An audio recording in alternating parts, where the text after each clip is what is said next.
Bonjour le pays. Bienvenue à Matin d'Afrique, votre matinale habituée sur la chaîne la plus bénie du monde entier. Je suis très heureuse d'être à votre compagnie. Moi, c'est Ruth Kofi et toute mon équipe de production avec moi. Il s'agit bien sûr de Yao Kwadio à la réalisation de cette émission, de Lucien Yoboué au son, de Atse Armel à la caméra, également de Paul au son. Je voudrais faire un gros coucou également à Agathe Yapo, également à Honorine, à Eunice et à Chef Dogba. C'est la grande équipe de Matin d'Afrique qui prend toujours un plaisir de servir le Seigneur au travers de cette émission. On vous souhaite la bienvenue si vous êtes réveillés. Merci de nous suivre au travail de cette chaîne et si vous êtes déjà dans vos différents bureaux de travail, on vous souhaite de prime abord une agréable journée et sachez que notre Seigneur qui nous a fait la grâce d'avoir le souffle de vie ce matin permettra que notre journée soit excellente car il est avec nous et s'il est avec nous, qui sera contre nous? Tout de suite, nous partons avec une première plage musicale et puis nous revenons sur notre plateau. C'est parti.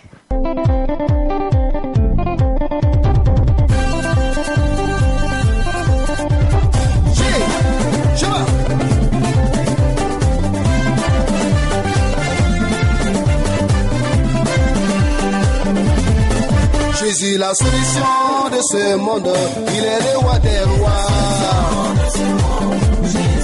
Mon Dieu, la solution de ce monde, Jésus est mon roi. Jésus, la solution de ce monde, il est le roi des rois. Mon Dieu, la solution de ce monde, Jésus est mon roi. Jésus, la solution, solution.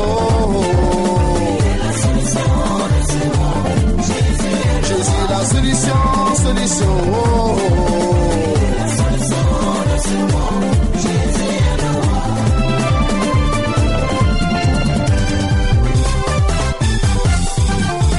Mon Dieu, la solution pour mon travail, Jésus est mon roi. Jésus, la solution pour ma santé, il est le roi des rois. Jésus, la solution, solution, solution, solution. Jésus, la solution, solution, solution, solution.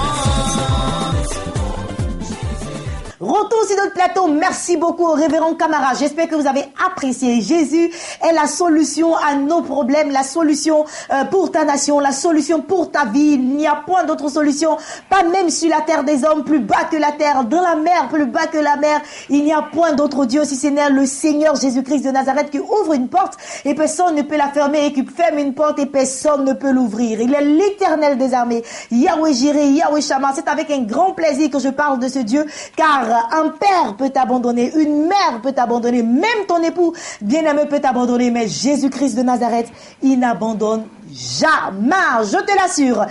Alors, j'espère que ma bonne humeur ce matin va te contaminer, je l'espère, car Dieu nous recommande d'être toujours joyeux. C'est pourquoi je te le dis, il faut jamais permettre à aucune situation de te voler ta joie. Il faut toujours être en joie, quelle que soit la situation que tu traverses, et c'est là que l'ennemi prendra défaite devant toi. Imaginez quelqu'un, on t'insulte et tu souris. On te calomnie et tu souris.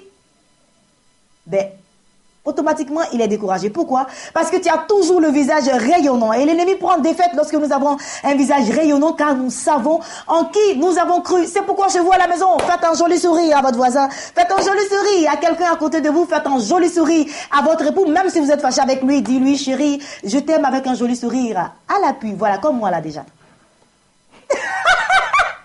Ouais, alors c'est le Seigneur qui nous donne de nous réjouir chaque matin. C'est lui qui nous donne le punch chaque jour. Et c'est avec, comme je le dis, toujours un réel plaisir que j'annonce ce Dieu-là qui m'a donné le souffle de vie, qui chaque jour permet que je me couche, je m'endorme et je me réveille malgré tout ce que l'ennemi fait pour avoir ma vie. Mais Dieu me garde et me protège. Et c'est une grâce parfaite. Je le dis et je le répète. Pensée du jour. Tu as ta Bible? Je te laisse le temps de prendre ta Bible. Voilà, il faut prendre ta Bible. C'est important de méditer sa Bible chaque matin. Si vous n'avez pas l'opportunité de le faire, il faut au moins lire un verset avant de sortir de chez vous. Si vous n'avez pas l'opportunité de le faire, ça tombe bien. Matin d'Afrique est là pour vous communiquer une pensée. Et aujourd'hui, nous partons dans le livre de Romains, le chapitre 13, le verset 8. Romains, le chapitre 13, le verset 8, et ça dit ceci. Ne devez rien à personne. Ne devez rien à personne, si ce n'est de vous aimer les uns les autres. Car celui qui aime les autres accomplit la loi. Je reprends. Romains chapitre 13, le verset 8, qui dit ceci. Ne devez rien à personne, si ce n'est de vous aimer les uns les autres. Car celui qui aime les autres accomplit la loi. Et c'est le pasteur Sylvain Monté qui attire notre attention sur ce que vous avez entendu, qui n'est rien d'autre que l'amour. Comme quelqu'un pouvait le dire, c'est le plus grand commandement. Le plus grand commandement, c'est de nous aimer les uns les autres. Apprends à aimer ton frère. Si tu n'aimes pas ton frère que tu vois, comment tu prétends aimer Dieu que tu ne le vois pas? Donc, il est important que tu aimes ton frère, démontre de l'amour, car l'amour, ça ne s'exprime pas seulement dans la parole, je t'aime, mais aussi dans les actes. Alors, faut prouver à celui qui est à côté de toi que tu l'aimes, prouve à ton conjoint que tu l'aimes, prouve à ton frère que tu l'aimes, prouve à celui-là même que tu ne connais pas que tu l'aimes en lui apportant la bonne nouvelle qui est la nouvelle de Christ, ressuscité également pour toi, mais aussi pour lui. Alors, j'ai trop parlé. Nous faisons place à présent à notre consultant du jour, le prédicateur des prix, qui est déjà installé et bien habillé d'ailleurs. Bonjour. Bonjour Kofi, sois béni. Eh bien, le punch que tu nous communiques, Amen. On va surfer là-dessus. Amen, Reste amen, béni. je l'espère. Que Dieu te Amen, bénisse. amen, prédicateur des prix. Et avec vous ce matin, nous allons parler d'un sujet très très important, comme d'habitude. En effet, par la grâce de Dieu, Dieu nous fait grâce. Donc aujourd'hui, ce que nous allons voir, c'est passer de l'enfant au fils. Passer de l'enfant au fils, d'accord. De l'enfant au fils. Comment est-ce qu'on est enfant d'abord et on devient fils. Bon, nous avons pour base de lecture le livre d'Ésaïe, Ésaïe 9, verset 6, qui est un verset bien connu de tous. On a tous récité ça quand on était à l'école du dimanche en son temps, et qui dit ceci. Car un enfant nous est né, un fils nous est donné, et la domination reposera sur son épaule. On l'appellera admirable, conseiller, Dieu puissant, Père éternel, Prince de la paix. Alors, nous allons procéder comme suit. Nous allons prendre des expressions dans ce verset et essayer de les appliquer à notre vie. Vous voyez, on est toujours dans la logique de la croissance spirituelle, de la maturité, et nous pensons que ces attributs-là peuvent nous aider dans notre quotidien, dans notre marche de tous les jours. Donc, à cet effet, nous commençons par un enfant nous est né. Lorsque nous venons à Christ, nous donnons notre vie à Christ, nous sommes d'abord, comme l'apôtre Paul pouvait le dire, des enfants, des bébés spirituels.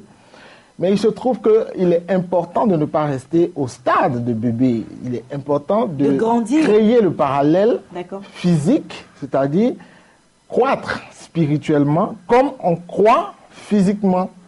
Et ça, Jésus-Christ, par son exemple, nous montre ces illustrations. Mais Ésaïe, dans ce verset, introduit les caractères de celui qui doit devenir fils.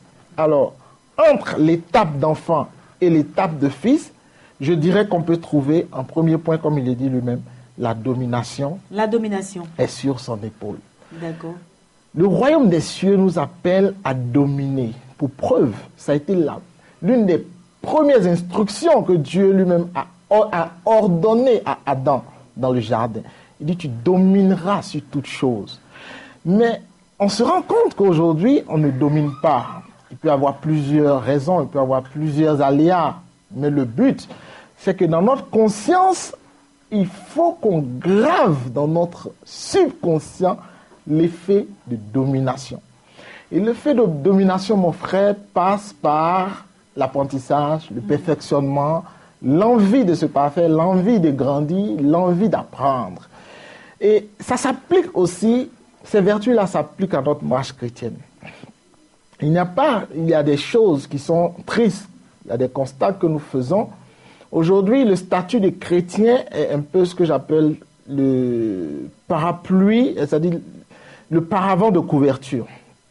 Derrière ce statut, on implique une certaine médiocrité parce qu'on se dit que tout est accompli. C'est une erreur. Dieu nous appelle à devenir des fils.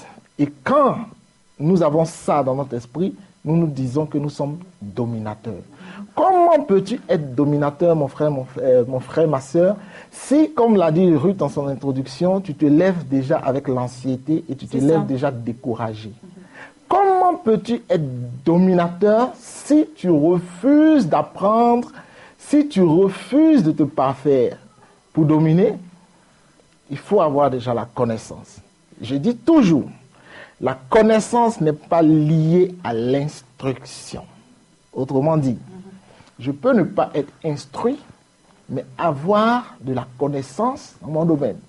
Voilà pourquoi nos parents au village, qui n'ont pas reçu l'instruction académique que nous autres avons reçue, mais sont quand même doués dans certaines choses. Dominent dans leur domaine. Exactement. Ils impactent dans leur domaine.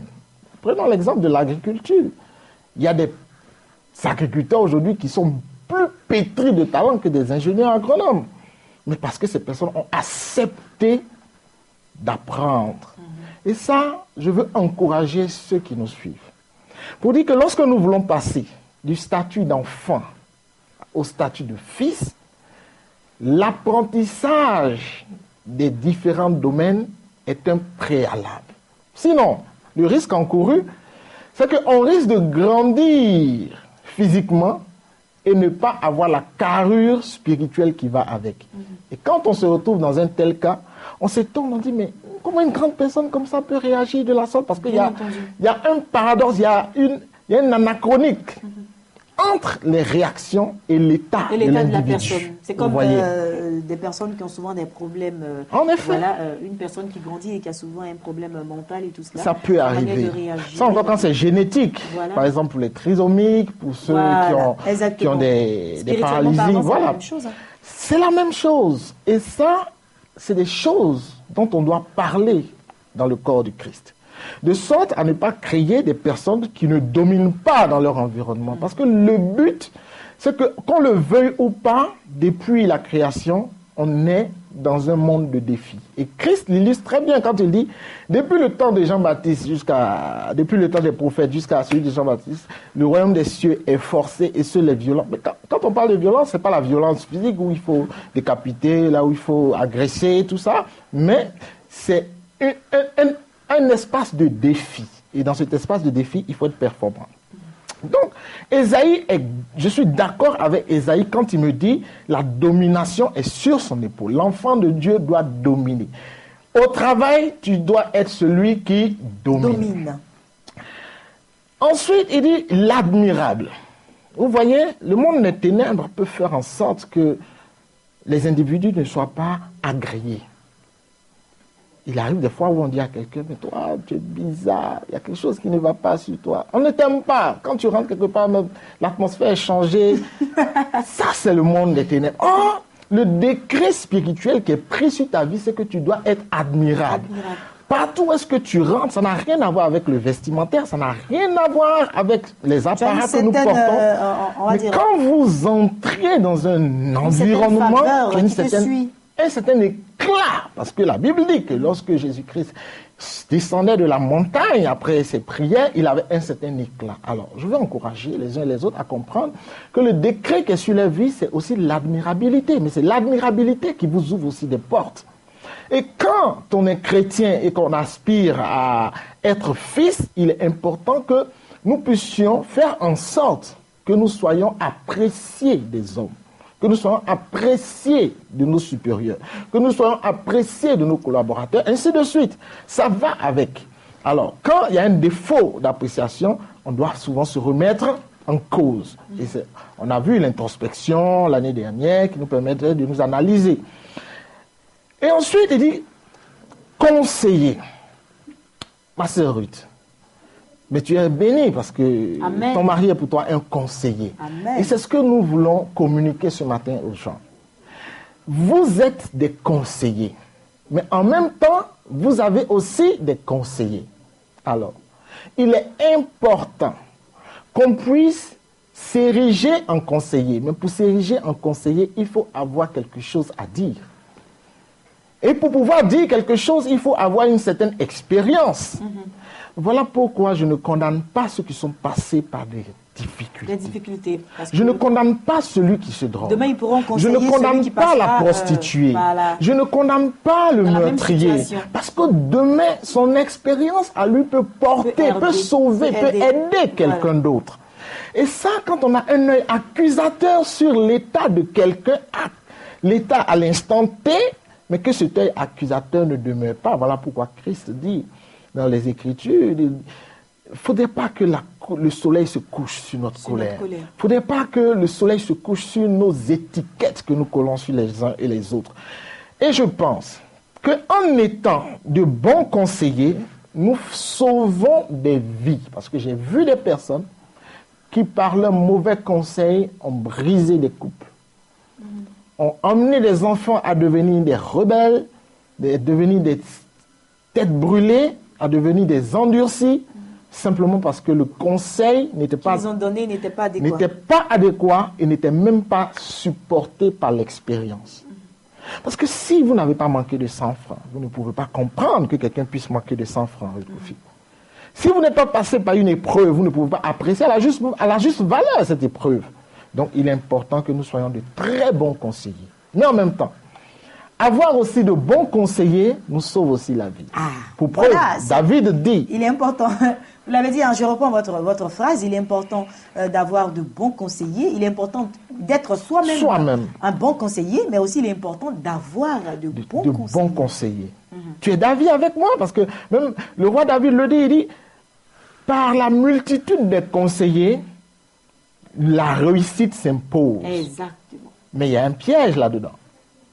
Parce que le conseil vient à l'individu. Mais la prise de la décision est du ressort de l'individu. Tu auras des conseils. Les gens t'apporteront des avis. Mais maintenant, c'est à toi de choisir. La prise de la décision est de ta responsabilité. Voilà pourquoi. Chez nous, à l'œuvre chrétienne Foi et Faveur, on n'impose pas de décision à qui que ce soit. Tu expliques ton problème, on te donne les conseils qui s'imposent et la décision te revient. Parce que après, c'est des raccourcis.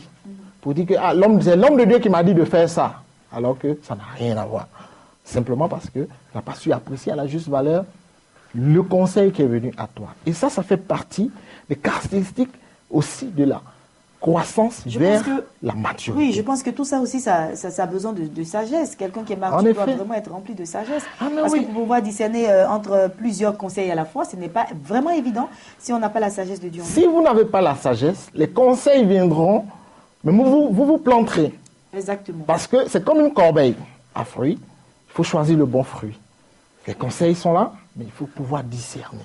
Voilà pourquoi j'ai dit, il y a cela 2 ans, j'ai dit la seule chose, l'un des avantages que nous avons à avoir la spiritualité, c'est que la spiritualité ne subit pas en fait le cycle normal de la vie qui est la croissance, la maturité et le déclin.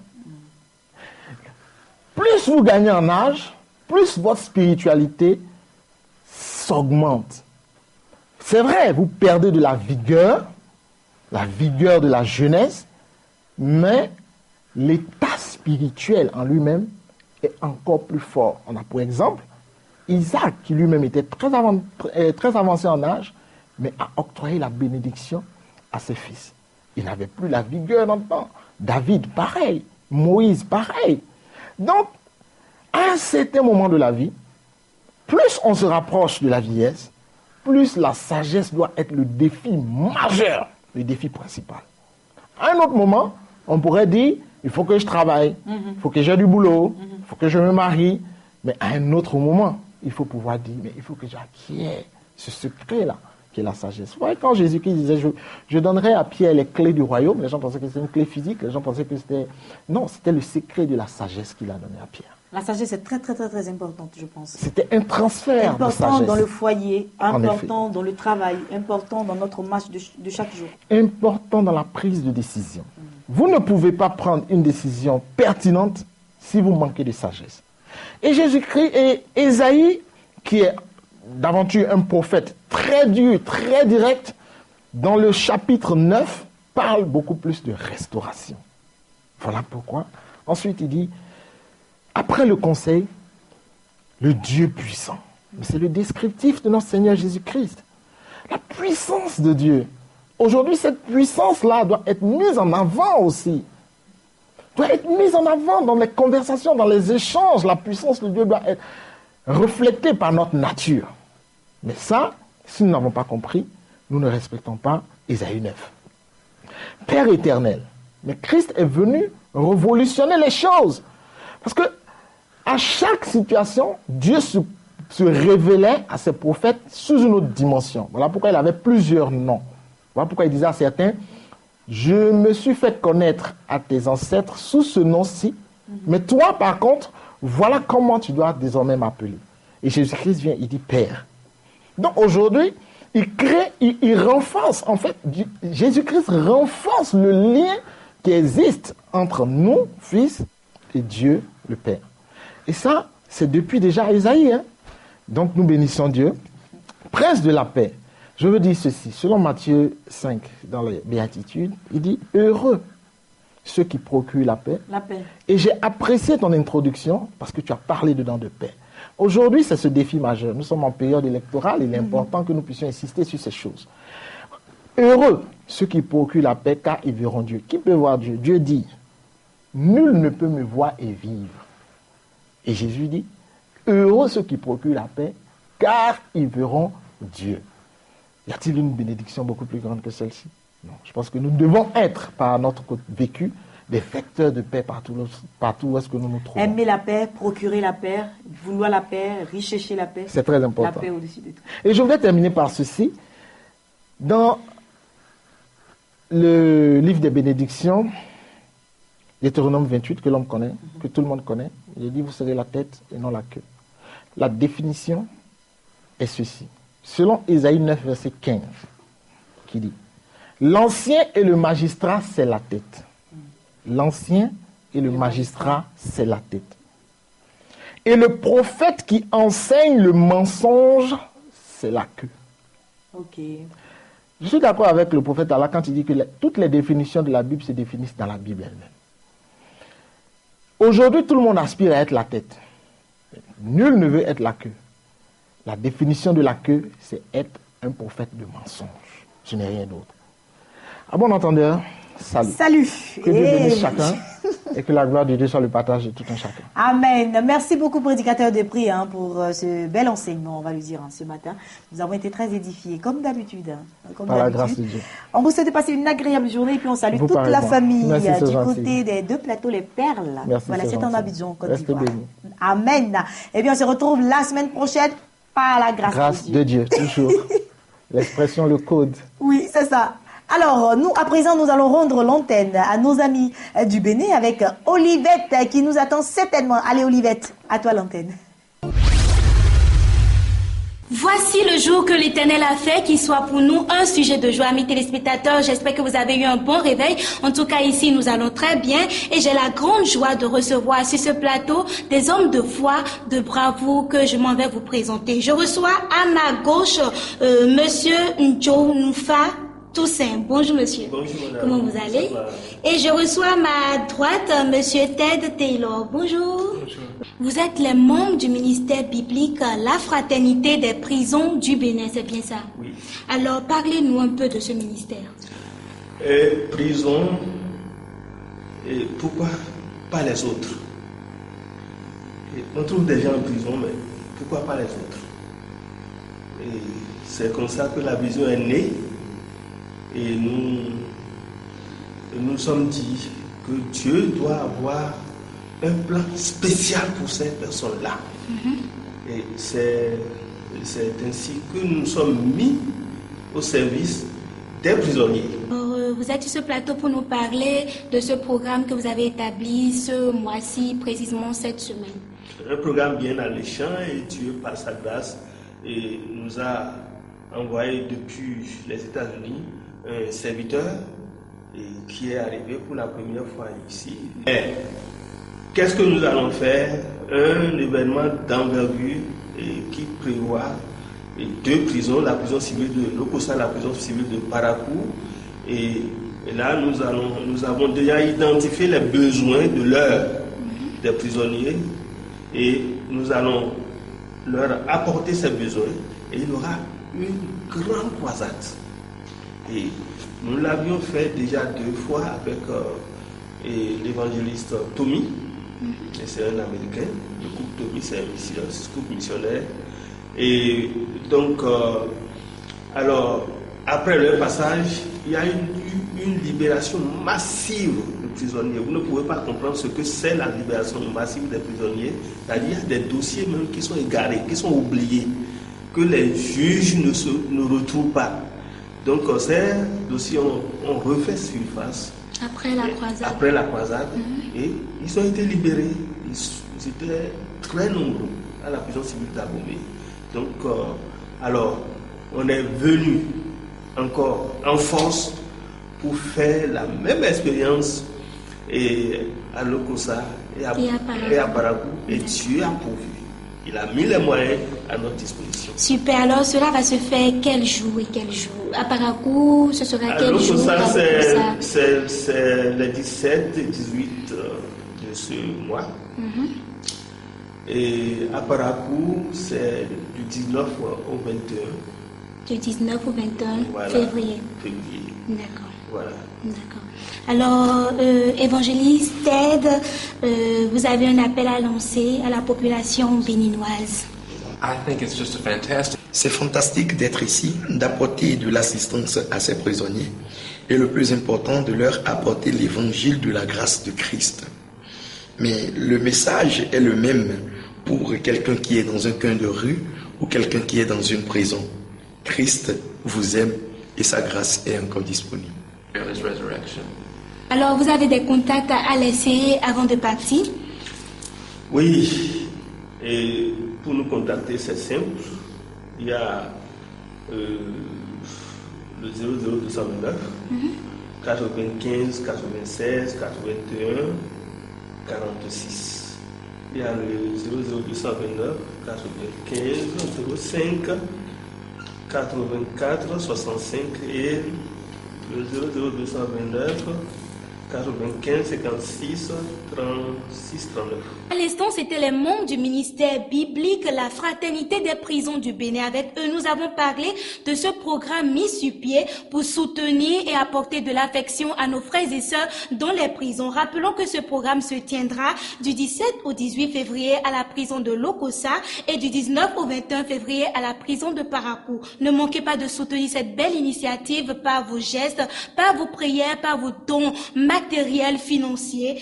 Pour tout contact, appelez le 00229 95 96 81 46, le 00229 95 05 84 65. Chers téléspectateurs, ce sera tout pour aujourd'hui. Que la grâce et la paix du Seigneur vous accompagnent. Excellente journée à vous, Côte d'Ivoire, à vous l'antenne.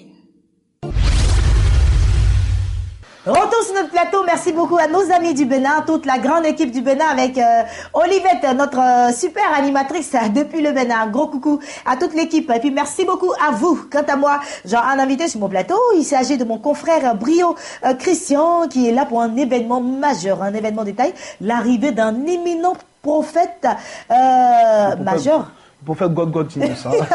Alors moi j'ai un problème avec son nom, hein, donc je te laisse seul prononcer ce nom. Okay, merci. De toute façon, merci de me recevoir sur ton plateau. Tu vois, comme tu as dit, la Côte d'Ivoire reçoit encore un homme de Dieu. Oui. On est toujours content de recevoir des hommes de Dieu. Onction prophétique, deuxième édition, c'est déjà pour ce mois de mars, le prophète God Innocent. Alors aide-moi à prononcer. God Innocent. God Innocent. D'accord. Voilà, l'ordre de Dieu. Okay. Donc déjà ce mercredi, c'est déjà l'église évangélique La Bénédiction à partir de 18h. L'homme de Dieu est déjà dans nos murs depuis le mardi. Donc ce mercredi déjà, à partir de 18h, l'onction prophétique deuxième édition ouvre ses portes à l'église évangélique La Bénédiction. Donc tous les fidèles, quelle que soit la dénomination à laquelle tu appartiens, quelle que soit la communauté à laquelle tu appartiens, viens communier avec le Saint-Esprit déjà à partir de 18h. Ok, il faut rappeler que Onction prophétique première édition a été un véritable succès, rappelez-vous, avec l'homme de Dieu, le prophète Prince Ossé, il y avait du monde. Vous avez vu un peu ce qui s'est passé. Je pense que la deuxième édition, tout comme la Bible dit, hein, la gloire de la seconde maison sera plus grande que la première. Donc il faut venir à cette seconde édition qui sera certainement...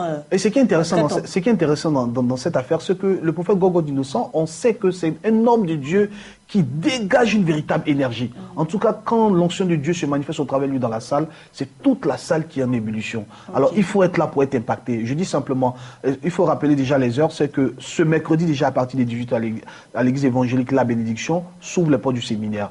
Le jeudi, on commence déjà avec l'école des prophètes. Hein. Tout homme de Dieu, quel que soit le ministère auquel tu es appelé, il faut venir aiguiser ton ministère. Il faut venir être équipé, il faut venir être instruit, être enseigné. Donc déjà, ce mercredi à partir des 18h, le jeudi, à partir de 9h jusqu'à 14h, école des prophètes. Également, ce même jeudi, à partir de 18h, on revient encore pour la suite du séminaire. Voilà, donc le matin, réservé aux hommes de Dieu qui viennent pour apprendre. À partir de 18h, les fidèles de quelque bord que ce soit peuvent venir déjà participer au séminaire. Le jeudi, le vendredi matin, à partir de 9h, l'école des prophètes reprend. Et à partir de 21h, ce vendredi, à partir de 21h, une très grande veillée de prière est organisée. C'est une veillée où il y aura l'enseignement, il y aura l'onction prophétique qui va se manifester, le ministère sera rendu par l'homme de Dieu, il y aura beaucoup de choses. Donc toutes les personnes qui souffrent de quelques maux que ce soit, il faut déjà venir. Samedi matin, déjà, l'homme de Dieu reçoit les hommes d'affaires. Donc, personne n'est en reste de ce programme. Et le dimanche après-midi, c'est l'apothéose.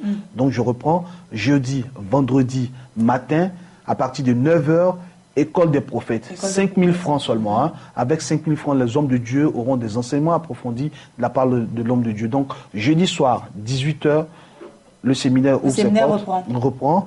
Vendredi, à partir de 21h, c'est la grande veillée. Le samedi, la réception des hommes d'affaires. Dimanche, l'apothéose. Alors, c'est clair que cette année, tu ne rateras pas ton année. Ce sera l'année de ton année parce que les prophètes se succèdent pour t'aider à t'orienter, à orienter tes prières, à orienter un peu tes affaires et tout ce qui se passe. Et ce prophète sera également là pour toi. Donc, il faut venir massivement. On rappelle que c'est à l'église évangélique la bénédiction d'Adjamé. Aujourd'hui même, sur le coup de 18h. 18h déjà, 18h00 déjà. Ça démarre. Et puis demain, vous aurez l'école des prophètes à 9h, 14h. Et puis à 18h, nous reprenons. Et ce sera ainsi jusqu'à dimanche.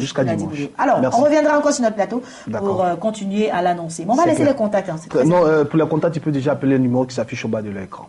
Appelez les numéros qui s'affichent pour plus d'informations, mais il faut le retenir. C'est ce soir que les choses démarrent du côté de l'église évangélique, la bénédiction d'Adjamé. Donc, appelez. Merci bien, Christian Bouillot, d'être passé sur notre plateau.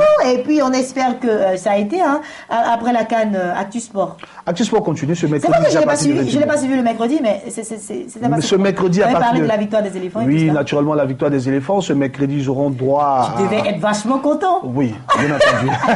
La coupe est venue chez nous. On était très contents. Ce mercredi, ce qui est très intéressant, c'est que le championnat national de Côte d'Ivoire reprend du service. Ils auront les résultats. Ah, d'accord. On va aussi parler du championnat de France. On a nos athlètes qui sont rentrés dans les clubs respectifs. Donc, Actu Sport vous donne rendez-vous ce mercredi à partir de 21h pour toutes les informations sportives.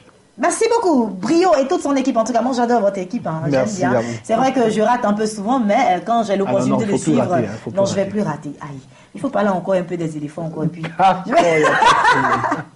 C'est avec brio que je termine cette émission que j'ai pris beaucoup de plaisir à animer. On se retrouve demain, même heure et même canal. N'oubliez surtout pas, gardez le sourire, peu importe les situations qui se présenteront à vous tout au long de cette journée. À demain.